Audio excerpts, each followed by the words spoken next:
Good afternoon, everyone.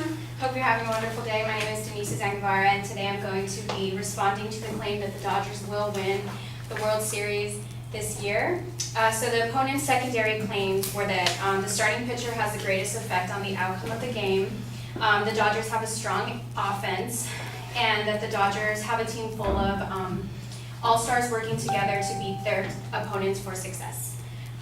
So my response to the first secondary claim, the starting pitcher has the greatest influence on the outcome of the game. I have two of those, and the first being Clayton Kershaw has below average postseason stats for ERA, which is the earned run average.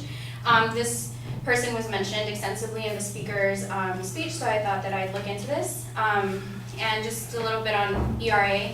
It's a pitch that leads to a home run, and the lower the number, the better. So according to baseballreference.com, the Kershaw's earned run average for regular season is 2.39 and his postseason is 4.11. And just to give you guys like a little bit of understanding there, the average Major League Baseball currently for ERA is 3.78, so he's definitely below that. And also, I wanted to mention that these grounds alone aren't enough to justify the win for the Dodgers in the World Series. Just by having a couple good pitchers, that's not going to justify that win. So moving on to my response to the second claim that the Dodgers have a strong offense. I actually have two responses to this as well. And the first being that the Red Sox actually have a stronger offense than the Dodgers. So I'll be talking about batting average, which is the amount of time the players hit the ball, and on base percentage, which is the amount of time the players get to the base. So in terms of the Red Sox, the batting average is .253, and their on base percentage is .341, whereas the Dodgers have a lower batting average of .210 and a lower on base percentage of .318. And second, or my second refutation to this point is that the speaker failed to use an accurate source for their slugging percentage and said that the Dodgers were actually number one in slugging percentages, but that's not true. According to ESPN, the Red Sox have a higher slugging percentage than Dodgers in postseason, being that the Red Sox have .404 and the Dodgers have .349. On to the next claim, or the last claim, that the Dodgers have a full team of all-stars working together to defeat their opponents for success. 2 points as well refuting this, and the first is that the Red Sox currently have more players that made it to the All-Star game. I have two articles here from the MLB website, the Major League Baseball website. The first is by Ian Bourne, and this states that the Red Sox have 5 players that made it to the All-Star game this year.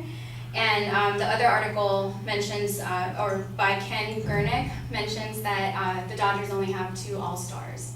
So this wasn't true. Actually, the Red Sox have more All-Stars on their team. And lastly, according to ESPN on Major League Baseball standings for this year, the Red Sox have a lot of wins and are actually number 1 in terms of wins for the baseball season this year, and that's 108, compared to the Dodgers, who have only 92 wins, which equates to about like 15% lower. So in conclusion, I'm refuting the claim that the Dodgers will win the World Series this year.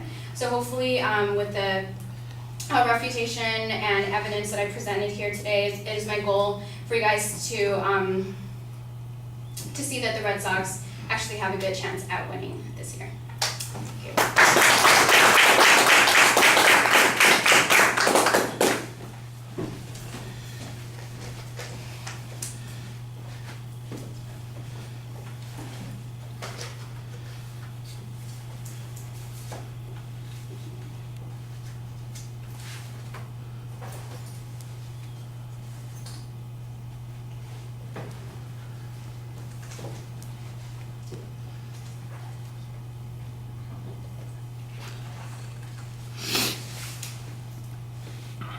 And you did that all without referring to the fact that the Dodgers are already down 2 games in the World Series. You identify the advocates' secondary claims pretty clearly. You go after them in a straightforward manner. There's a little bit of discussion about the advocates' reasoning on the first point, how pitching is insufficient to be able to make these kinds of inferences. I think that's a good point to make. I think you could probably argue that there are a whole variety of issues that ought to be included in this discussion, and that the advocate failed to pick some of the ones that are most relevant. But the argument that the pitching is insufficient is kind of the underlying premise there. I believe that they only mentioned Clayton Kershaw as their one example, and you do a good job kind of taking Kershaw down a peg or two. He's a very fine pitcher and deserving of all the accolades that he gets, but his postseason average is not as impressive, and you've pointed that out. I think you found the evidence that shows that these are different kinds of situations and circumstances, and when the opposing lineup is more threatening and more dangerous, that it doesn't always come out the way that you would hope. I think you probably could have even used the example from the first night of the World Series to illustrate that point. Wasn't Kershaw the starter the first night? And so it would be easy to use an even more recent example. The second point about the offense, I thought that you did a good matchup because the Red Sox are the team that they're facing in the World Series, and you have a pretty straightforward comparison of their batting averages, their on-base percentages, and their slugging percentages, and I don't remember that the advocate really provided very much information on this particular subject. So one of the things that you want to do is contrast the information that you've got and point out how substantial your information is in comparison to theirs, but I thought you did a very good job on that. And then same thing with the All-Star issue.